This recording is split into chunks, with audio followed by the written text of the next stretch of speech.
A leather-bound journal emerged from the rubble of the old Riverside Cotton Mill in Lowell, Massachusetts in 1923, discovered by construction workers demolishing what had been New England's most profitable textile factory.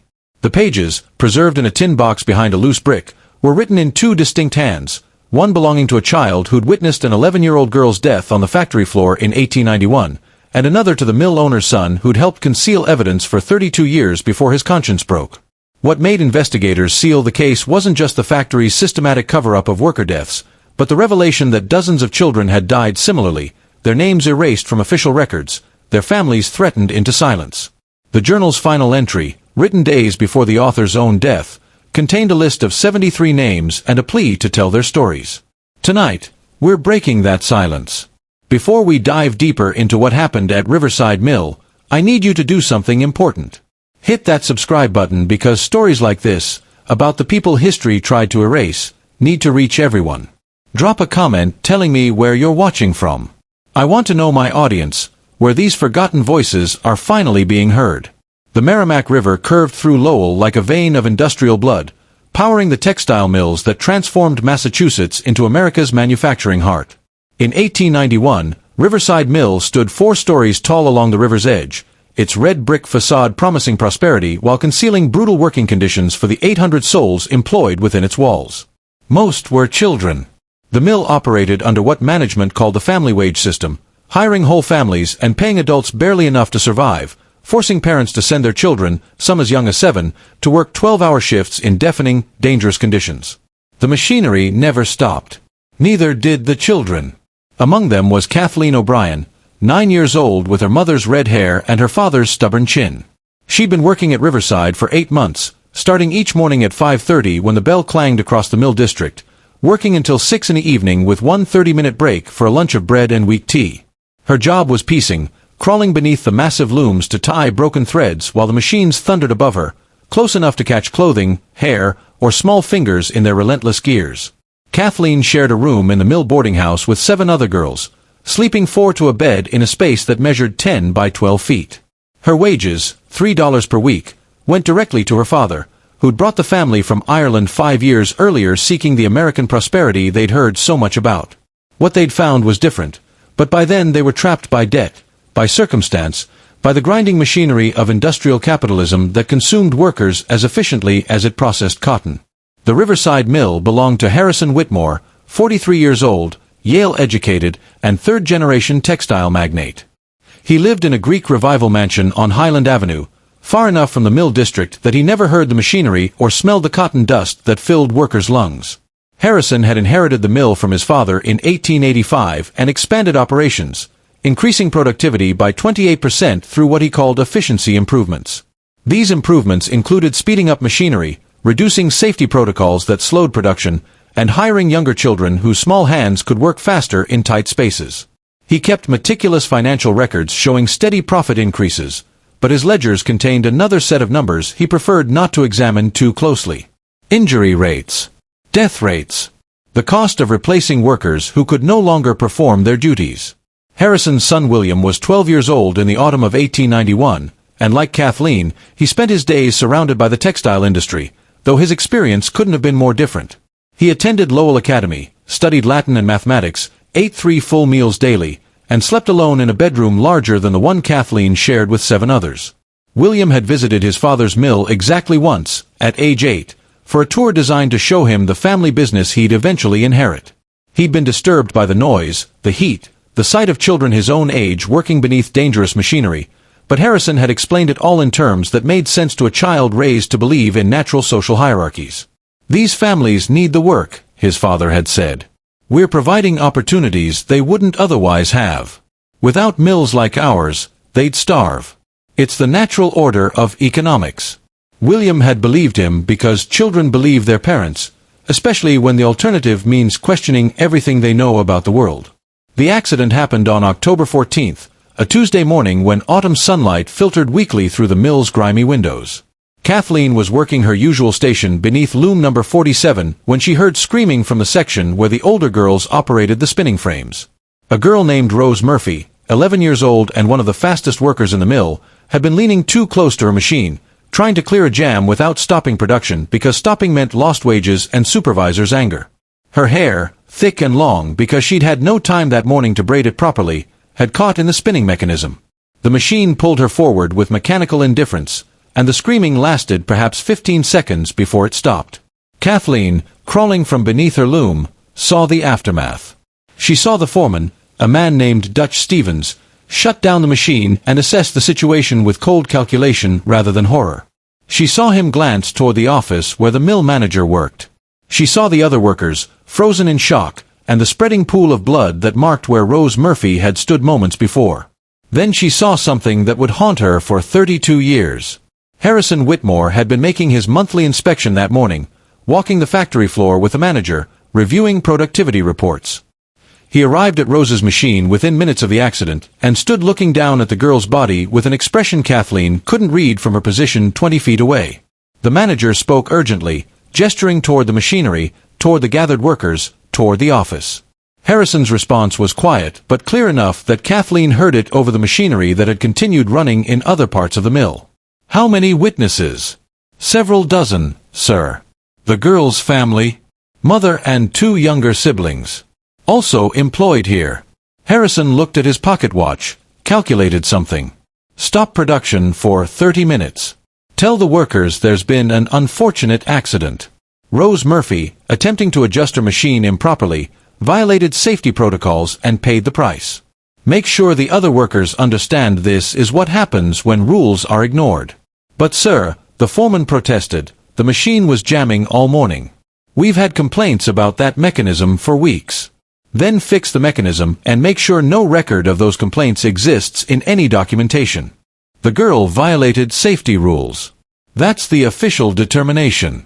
Contact her family, offer them 1 month's wages as compensation, and make it clear that any claims of mechanical failure will result in immediate termination of all family members." The manager hesitated only briefly before nodding. "Yes, sir." Kathleen watched them carry Rose's body through the mill on a makeshift stretcher, covered with a stained canvas tarp.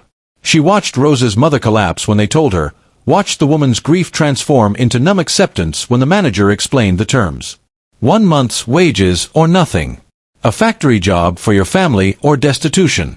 The choice wasn't really a choice at all. That night, in the boarding house, Kathleen couldn't sleep. She kept seeing Rose's hair catching in the machinery, kept hearing that brief scream, kept remembering Harrison Whitmore's cold calculation. Around her, the other girls whispered in the darkness. "That's the 3rd one this year," someone said. "My brother died in June. They said he fell asleep at his station and fell into the gears. But he wasn't sleeping. He had pneumonia. Could barely stand. But they made him work anyway. They always say it's our fault," another voice whispered. "Always say we violated safety rules or weren't paying attention. But those machines are death traps. Everybody knows it." Kathleen spoke without meaning to. "Mr. Whitmore was there. He told them to lie about what happened. He said to blame Rose." The whispering stopped. In the darkness, Kathleen felt the weight of what she'd revealed. She'd accused the mill owner of deliberate deception. It was dangerous knowledge to possess, more dangerous still to speak aloud. "You didn't see nothing," the oldest girl in the room finally said. Her voice was hard, aged beyond her 14 years. "You don't know nothing. And you don't say nothing. They'll fire your whole family. They'll make sure no other mill in Lowell hires any O'Brien ever again. Do you understand me, Kathleen? But I don't care what you saw. You keep your mouth shut or we all suffer." William Whitmore heard about the accident at dinner that evening. His father mentioned it casually, the way one might discuss a minor business setback. "There was an incident at the mill today. A girl violated safety protocols and was killed. It's unfortunate but not uncommon. These workers, they're careless. We provide extensive safety training, but they ignore the rules." William, fork halfway to his mouth, felt something twist in his stomach. "A girl died. How old?" 11, I believe. Old enough to know better than to lean into active machinery. "But maybe," William started, then stopped. His mother, seated at the table's far end, gave him a warning look. Maybe the machinery could be safer? Maybe if there were guards or covers or something. "William," his father said patiently, "industrial machinery is inherently dangerous. We take every reasonable precaution. But we can't protect workers from their own carelessness. The family has been compensated. The matter is closed." That night, William did something he'd never done before. He snuck out of his house after his parents slept and walked the 1.5 miles to the mill district. He'd never been to that part of Lowell after dark, had been taught it was dangerous, full of drunks and criminals. What he found was different. Exhausted workers walking home from the evening shift. Children sitting on steps too tired to play. Buildings so densely packed that air barely circulated between them. He found the boarding house where the mill girls lived and stood outside, listening to voices drifting from open windows. Someone was crying. Someone else was singing a sad Irish melody. And someone was talking about the accident, about Rose Murphy, about how management had blamed her for faulty machinery. About how Mr. Whitmore himself had given orders to falsify the records. William stood in the shadows and understood, with a terrible clarity of disillusionment, that his father had lied. Not just about this accident, but about everything. About the benevolent nature of their business, about providing opportunities, about workers being grateful for their employment. The foundation of his worldview cracked, and he couldn't unknow what he'd learned. The next day at school, William's Latin teacher assigned them to study Roman historians who documented corruption and abuse of power. The irony wasn't lost on him. That afternoon, instead of completing his mathematics homework, William began writing in a blank journal his mother had given him for his birthday. He titled the first entry October 15th, 1891, and wrote about what he'd heard his father say, what he'd overheard at the boarding house, and his growing understanding that the prosperity his family enjoyed was built on suffering he'd been taught not to see. At the mill, Kathleen returned to work beneath loom 47. Rose Murphy's spinning frame stood empty, a silent reminder that would be filled by another child within days. The machinery's rhythm was unchanged. The supervisors pushed for the same productivity. Nothing had altered except that one small life had been erased from the world, and no one with power seemed to care. During the lunch break, Kathleen saw Rose's mother and younger siblings eating their bread in silence. The woman's eyes were hollow, grief compressed into numb endurance because she couldn't afford to mourn properly. She had 2 surviving children to feed, and grief was a luxury for people who didn't live on the edge of starvation. Kathleen wanted to say something, to offer comfort or solidarity, but what words existed for this? "I saw what really happened wouldn't change anything. I'm sorry wouldn't bring Rose back. I'm afraid 2 wouldn't help anyone." That afternoon, the mill manager gathered all workers for a brief announcement. Rose Murphy's death was a tragedy caused by her own carelessness. Management had generously compensated her family beyond any legal requirement. All workers were reminded to follow safety protocols precisely. Any future violations would result in immediate termination. The message was clear. Blame the victim. Accept the official story. Keep working. Keep quiet. Keep your job or lose everything. Kathleen looked around at the assembled workers and saw the same calculation in every face. Survival required complicity. Speaking truth meant losing the wages that kept your family fed. Justice was expensive, and they were all desperately poor. 2 weeks passed. William filled 20 pages of his journal with observations about the mill system, about worker conditions, about the distance between what his teachers said about American opportunity and what he was learning about industrial reality. He began reading newspaper articles about labor reform movements, about activists arguing for child labor laws, about the growing tension between workers' rights and industrial profit. His parents didn't notice his new interests. They were too involved in their own social circle, too comfortable in their assumptions to see their son's changing perspective. Kathleen, meanwhile, had developed a cough. The cotton dust that filled the mill's air was notoriously dangerous, causing respiratory diseases that killed workers slowly over years or sometimes quickly over months. She wasn't alone. Half the children in her boarding house coughed constantly, their lungs filled with fibers that no amount of coughing could expel. In late October, another child died. This time it was a boy named Patrick Donnelly, 8 years old, who'd been working as a doffer, replacing full bobbins with empty ones on spinning machines. He'd contracted pneumonia, but the mill's doctor had pronounced him fit to work. On his 4th day back, Patrick collapsed during his shift and died before anyone could carry him to the infirmary. The mill's official report stated that Patrick had a pre-existing weak constitution that made him unsuitable for factory work. His family, like Rose's, accepted 1 month's wages and signed a document releasing the mill from any liability. William heard about this death too. His father mentioned it at dinner with even less concern than he'd shown for Rose. Another child with poor health. These immigrant families, their constitutions are simply weaker than native stock. It's unfortunate, but we can't be blamed for their inferior genetics. William stared at his father and felt something like hatred bloom in his chest. These were children. They were dying in his family's mill, and his father was blaming their genetics rather than the machinery, the dust, the 12-hour shifts, the complete absence of real safety measures. "I want to visit the mill again," William said. "I don't think that's necessary," his father replied. "You've seen it once. When you're older and ready to take on management responsibilities, we'll arrange proper training. But I want to understand the business now." Harrison studied his son with slight suspicion. "Why this sudden interest?" "Because I'll inherit it someday. Shouldn't I learn everything about how it operates?" After a moment, Harrison nodded. "Very well. This Saturday, I'll take you for a thorough tour. You should see how we've improved efficiency." Saturday came. William accompanied his father to the mill and saw properly, for the first time, the reality his family's wealth depended on.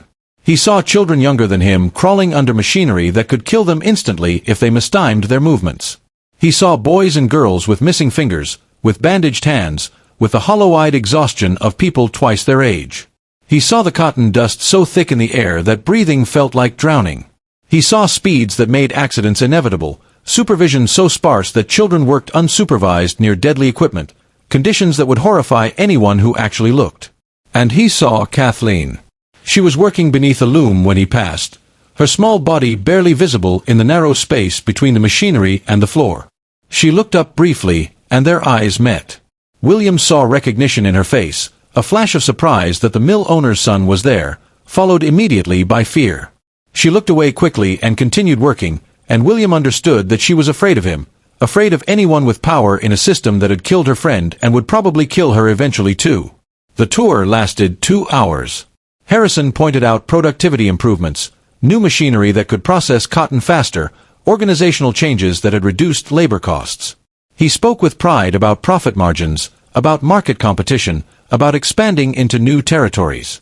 He never once mentioned the workers as human beings, only as labor units with measurable productivity.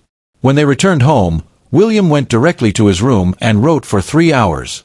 He described everything he'd seen, named every child he'd observed working in dangerous conditions, documented the absent safety equipment, the excessive speeds, the cotton dust, the clear violations of the minimal factory laws that existed.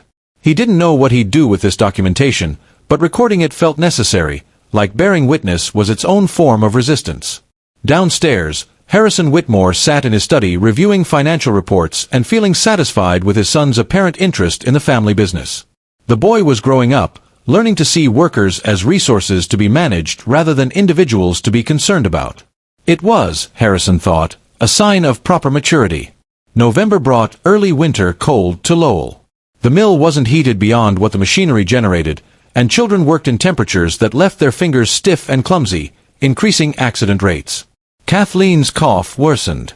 At night, she'd wake gasping, her lungs struggling to process air through cotton-clogged passages. The mill's doctor examined her briefly and declared her fit to work, but Kathleen knew what was happening. She'd seen it before. The cotton lung disease that killed slowly, stealing breath day by day until workers drowned in their own failing organs. She was 9 years old and dying. On November 12th, another accident occurred. This time, Kathleen was close enough to see everything clearly. A boy named James O'Sullivan, 10 years old, was operating a carding machine that combed raw cotton into manageable fibers. The machine jammed, and rather than shut it down properly, the foreman ordered James to clear the jam while it was still running because stopping cost production time. James reached into the mechanism, and the carding wires, sharp as needles, caught his hand and pulled his arm into the machine up to his elbow before he could scream. The machinery tore flesh and shattered bone with mechanical efficiency. They shut down the machine immediately, but by then James's arm was destroyed. The mill's doctor amputated it roughly in the infirmary, using minimal anesthesia because anything stronger was expensive. James survived the amputation but developed an infection and died 3 days later. The official report stated that James had violated safety procedures by reaching into active machinery without permission. His family received 1 month's wages and was informed that his younger sister, also employed at the mill, would be terminated if they pursued any legal action. Kathleen watched them carry James's body out, watched his mother's grief, watched the familiar pattern of blame and silence and the grinding continuation of work that erased each death as if it had never happened. Something broke inside her. That night, she wrote a letter.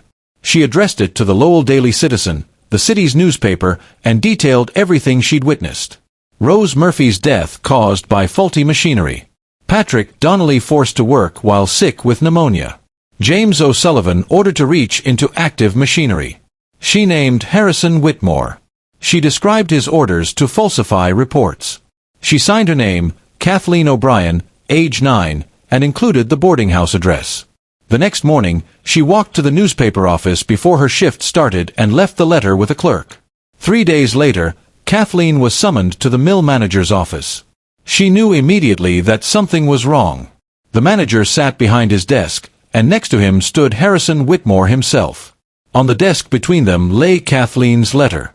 The newspaper, it turned out, had sent the letter to Harrison rather than investigating the claims.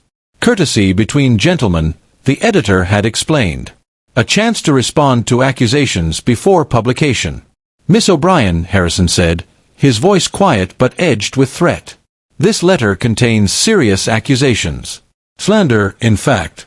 My lawyers inform me I could have you and your entire family imprisoned for defamation. I only wrote the truth." "The truth," Harrison repeated. "You're 9 years old. You don't understand complex industrial operations. You certainly don't understand the careful investigation that follows every accident to determine cause. Let me explain how this will proceed. You will write another letter to the newspaper, retracting every claim. You'll state that you were confused, traumatized, and made false accusations without understanding the situations you witnessed. You'll apologize for wasting the newspaper's time and for insulting my family's reputation. And then you'll never speak of these matters again. What if I refuse? Then your father, mother, and 2 brothers will be terminated immediately. I'll ensure no mill in Lowell, no mill in Massachusetts, no mill anywhere in New England ever employs an O'Brien again. Your family will starve. Is that what you want, Kathleen? To be responsible for their starvation?" The choice was no choice at all. Kathleen was 9 years old, facing a grown man with infinite power over her family's survival. She nodded slowly. "I'll write the retraction." "Good. The manager will provide paper and pen. You'll write it now, under our supervision." Kathleen wrote the letter with shaking hands, every word tasting like betrayal. She apologized for her confusion, her misunderstanding, her inappropriate accusations. She praised Harrison Whitmore's generosity and the mill's excellent safety record. She promised never to speak about these matters again. When she finished, Harrison read the letter, nodded approvingly, and looked at Kathleen with an expression combining satisfaction and contempt. "You're a clever girl, Kathleen. Clever enough to recognize when you're beaten. Remember this feeling. Remember that truth is whatever people with power say it is. Now get back to work." Kathleen returned to her station beneath loom 47 and cried silently while working, her tears falling onto the cotton threads she was tying. But William Whitmore had also been clever. He'd befriended the newspaper clerk who received letters, a young man sympathetic to labor reform. The clerk had made a copy of Kathleen's original letter before sending it to Harrison, and he'd given that copy to William, knowing somehow that the mill owner's son was not like his father. William read Kathleen's letter and felt the last remnants of his childhood innocence shatter.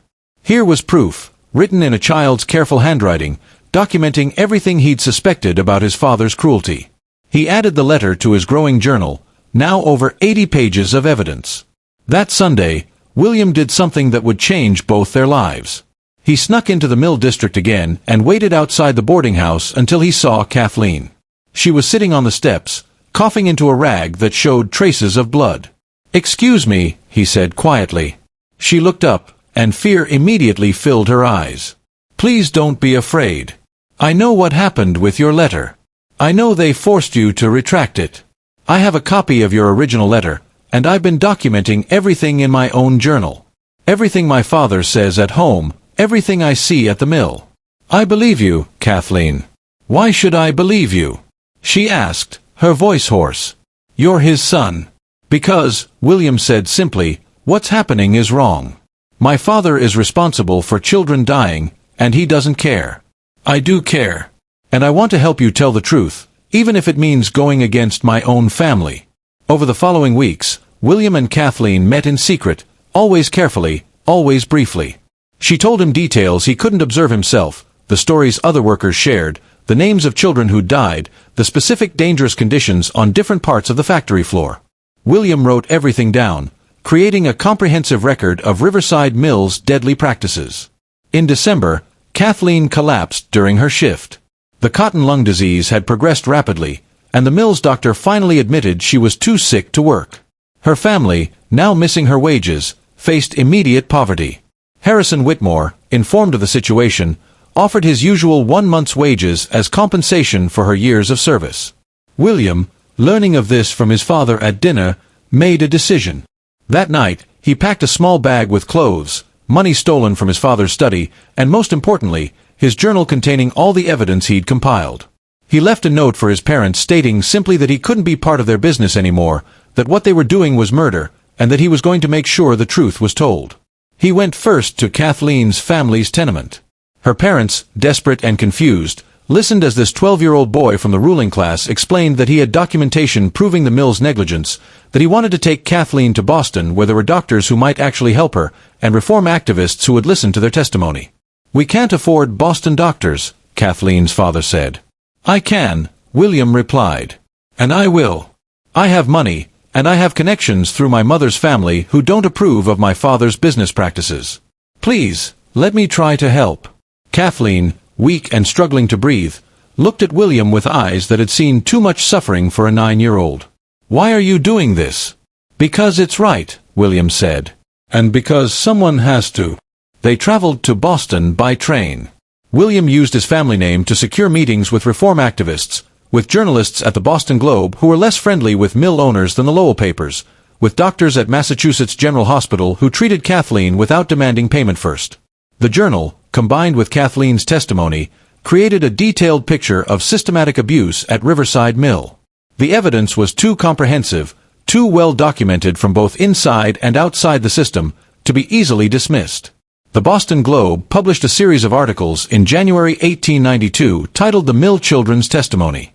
They reprinted portions of William's journal, Kathleen's original letter, and interviews with other former Riverside workers who, emboldened by the publicity, came forward with their own stories. The articles caused outrage across Massachusetts. Reform activists used the evidence to push for stronger child labor laws.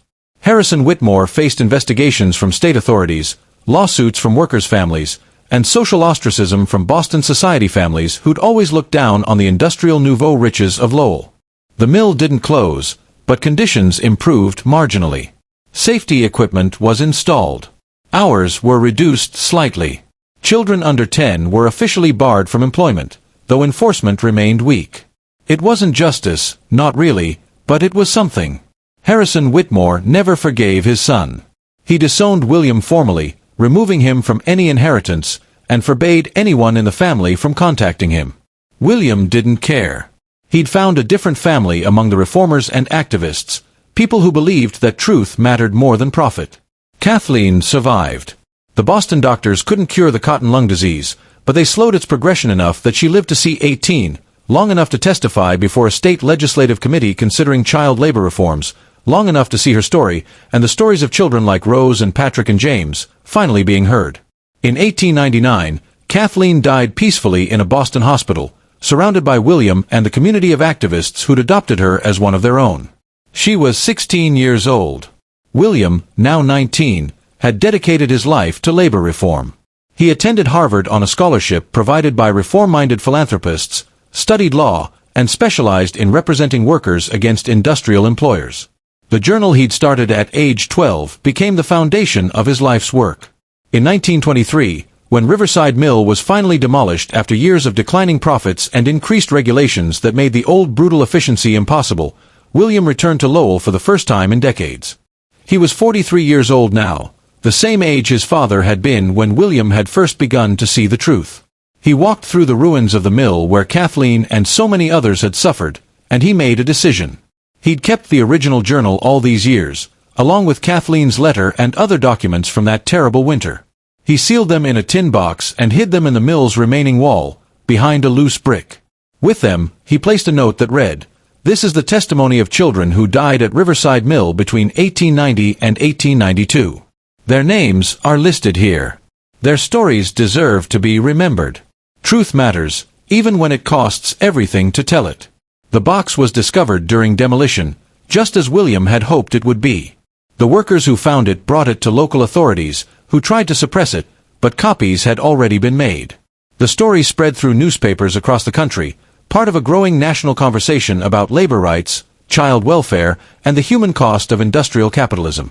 William Whitmore lived until 1954, dying at 75, having spent his entire adult life fighting for workers' rights.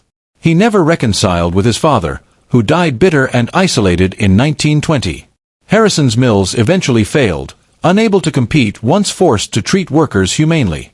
In his final interview, given to a Boston newspaper in 1953, William was asked if he regretted betraying his family and giving up his inheritance. "I didn't betray my family," William said. "I betrayed a system that treated children as disposable. I betrayed cruelty disguised as economic necessity. And I'd make the same choice again, every time." Kathleen O'Brien taught me that truth matters more than comfort, that silence makes you complicit, and that sometimes the right thing to do costs everything. She paid for her courage with her life. The least I could do was pay for mine with my inheritance. The Riverside Mill is gone now, replaced by modern apartments. But the story survives, preserved in that journal written by two children who refused to accept that murder was simply the cost of doing business.